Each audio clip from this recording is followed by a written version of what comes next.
여러분 안녕하십니까? 뉴저지 팰리세이드 파크에서도 정신건강을 앓고 있던 남성이 아파트에서 칼을 들고 소동을 벌였던 일이 있었습니다. 주민들의 신고를 받은 경찰이 출동하면서 4시간 동안이나 경찰과 대치를 했지만은 경찰의 끈질긴 설득으로 병원으로 후송을 하는데 성공을 했습니다. 그런데 이 유사한 사건인데도 팔팍의 경우는 경찰의 노력으로 병원으로 이송이 됐지만은 포토리에서 발생한 사건은 사람을 죽게 했습니다. 대주가 됩니다. 텍사스에서도 정신건강 문제가 있던 남성을 경찰이 총격으로 사살하는 사건이 5년 전에 발생한 적이 있었습니다. 이 사건을 두고 배심원단은 사건의 주범인 경찰에 대해서 유죄 평결을 내렸습니다. 포트리에서 발생한 빅토리아리 사건과 연관을 지어보면은 경찰의 치명적인 행동에 유죄 평결이 내려진 것에 큰 관심을 갖게 됩니다.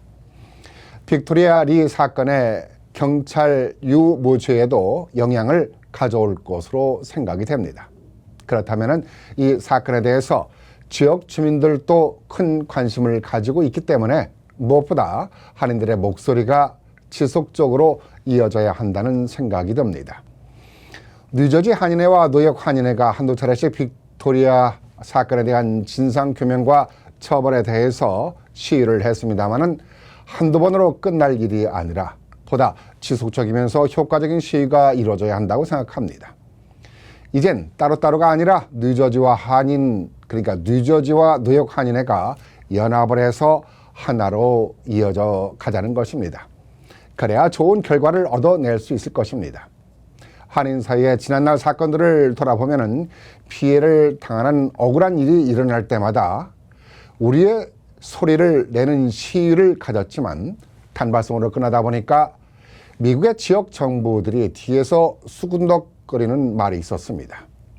뭐라고 하냐면은 한인 사회는 냄비 근성이 있는 민족이라 잠깐 우하다가 말기 때문에 잠시 소나기 지나가듯이 기다리면은 수고로 든다는 말이 있습니다. 이들이 우리의 속성을 아는 게 우리가 늘 그래 왔기 때문입니다. 참으로 자존심 상하는 말입니다. 이젠 그래서는 안 됩니다.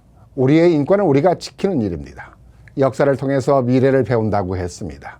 지난날의 잘못된 문제가 다시 반복되지 않고 우리가 냄비 근성의 민족이 아니라는 걸 보여주기 위해서는 지속적인 소리를 내야 하자는 것입니다. 한인 단체들과 동포들도 깊은 관심을 갖고 시위에도 동참하는 자세가 필요하다고 봅니다.